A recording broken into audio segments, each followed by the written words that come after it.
కల్వకుంట్ల కవిత గారు బీజేపీలోకి వస్తే బీజేపీ పార్టీ యాక్సెప్ట్ చేస్తుందా అనేటువంటి అంశంపై విశ్లేషణ చేయబోతున్నాను. మొదటి రీజన్ వచ్చేసి లిక్కర్ స్కామ్లో తను ఒక ముద్దాయిగా ఉన్న తర్వాత బీజేపీ తనకి ఎంట్రీ ఇస్తుందని చెప్పి నేను అనుకోవట్లేదు. ఎందుకంటే ఎంట్రీ ఇస్తే లిక్కర్ స్కామ్కి ఎండ్ కార్డు పెట్టాల్సిందే.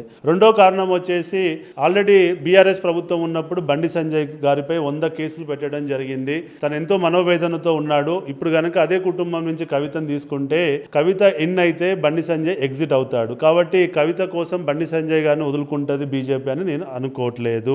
మూడో అంశం వచ్చేసి తను ప్రాతినిధ్యం వహిస్తున్న నిజామాబాద్ పార్లమెంట్లో ఆల్రెడీ బలమైన అభ్యర్థి అరవింద్ గారు ఉండడం జరిగింది. కాబట్టి అరవింద్ గారిని ఉన్న తర్వాత తనని తీసుకొని అరవింద్ గారికి ఎగ్జిట్ చేస్తారని చెప్పి నేను అనుకోవట్లేదు. నాలుగో అంశం వచ్చేసి ఇప్పటికే బీజేపీ పార్టీ యొక్క స్కామర్స్ అందరు బీజేపీలో జాయిన్ అయ్యి ప్రొటెక్ట్ అవుతున్నారని కాంగ్రెస్ ఇప్పటికే అలిగేషన్స్ చేస్తున్న సందర్భంలో కవిత గారు మళ్ళీ వాళ్ళు లిక్కర్ స్కామ్లో ఉన్న వ్యక్తిని ఆహ్వానించి ఇంకా ఆ అలిగేషన్ని పెంచుకుంటుందని చెప్పి నేను అనుకోవట్లేదు.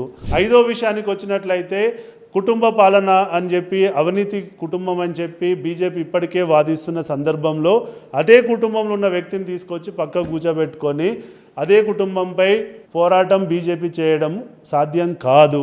కాబట్టి ఈ 5 అంశాల పరంగా చూసినట్లయితే కల్వకుంట్ల కవిత గారికి బీజేపీలోకి ఎంట్రీ లేదు అన్నది వాస్తవం.